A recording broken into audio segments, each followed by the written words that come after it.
Hello guys, Assalamu alaikum and welcome to Revise Pathology once again. It has been a very long time, I can completely understand. Just because of my examinations, I was not able to continue to upload more videos, but here I am once again. And today we are going to discuss on the topic myocardial infarction. So, let's see what myocardial infarction is first of all. Myocardial infarction is one of the most feared consequences of a coronary artery disease or coronary heart disease. Fine. Just a second. I wrote coronary heart disease. It's basically coronary artery disease.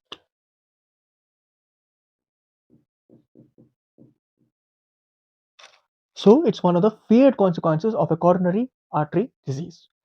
And next, let's come to etiopathogenesis. Okay. The etiopathogenesis are as follows. The first one is myocardial ischemia. The second one is rupture of an atherosclerotic plaque or an acute plaque rupture.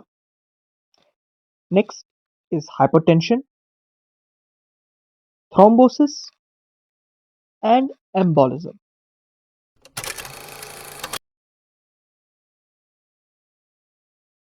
Let's come towards the pathological events or changes that will include both the gross changes as well as the light microscopic changes.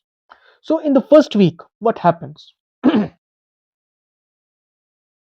in or within 12 hours, there will be no gross changes at all. But once you take a slide, you take a tissue of a heart that has undergone or that has gone through myocardial infarction.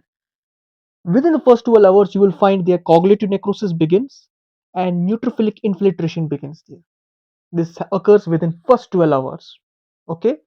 So what will be there in the first? So the first step, what will happen there is, one second, is the coagulative necrosis begins and neutrophilic infiltration will happen.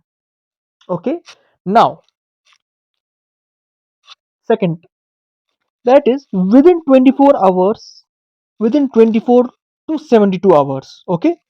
Within 24 to 72 hours, the gross changes that will occur are the heart muscle will look pale, cyanotic, and hyperemic.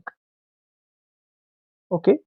And the light microscopic changes that will occur is coagulative necrosis progresses and it gets completed there.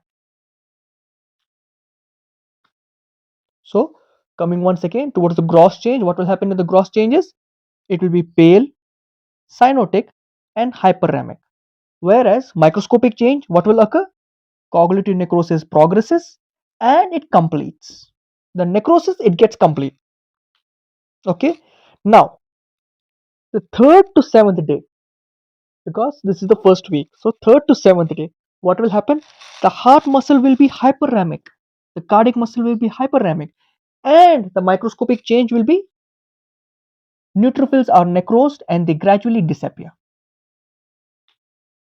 So this is or these are the events that will occur within the first week of myocardial infarction. Okay, now let's go towards the second week. So guys, let's see the pathological and the microscopic changes that occurs in the second week after myocardial infarction. So by 10th to 3rd week, the cardiac muscle will be red purple periphery. It will be red in color and red and purple in color at the periphery. Next, microscopic changes, and the biggest microscopic change that you will see is ingrowth fibrocollagenic tissue starts to develop. There will be a growth or development of fibrocollagenic tissue. That means the second week you can see it as the healing week.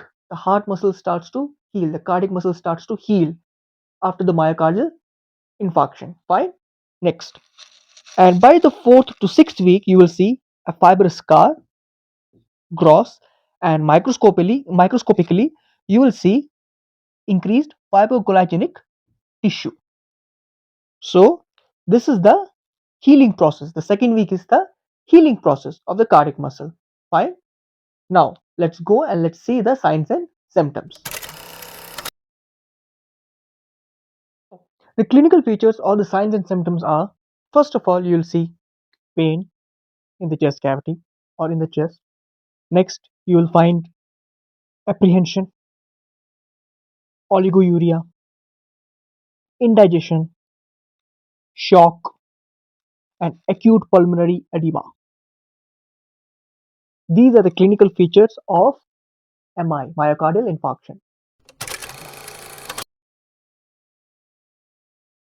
So, guys, let's come towards the complications. What will be the complications that will occur? First complication will be rupture. There can be a rupture in the heart muscle or in the cardiac muscle. Arrhythmias occur. Next, thromboembolism can occur. CCF, that is congestive cardiac failure, can occur. And the last but not the least is cardiac aneurysm can occur. So, these are the complications that can occur in MI, in myocardial infarction. So, guys, coming to the diagnostic features, how to diagnose whether a person is suffering from MI or not.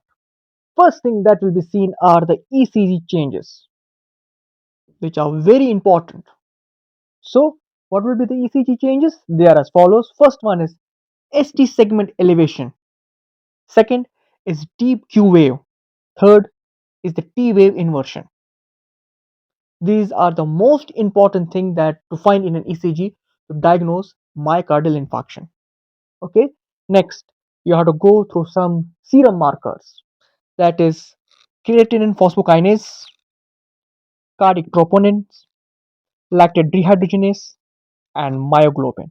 So these are the serum markers that will have an abnormality that will either be increased or decreased in the time of myocardial infarction and are one of the most important. After ECG, serum markers are the most important diagnostic feature for myocardial infarction. So guys, that's all for today, and hope so you'll enjoy my video listening to it. Please subscribe to my YouTube channel Revise Pathology, like, comment, and share my videos. Till then, stay healthy. Bye bye. Take care. Allah Hafiz.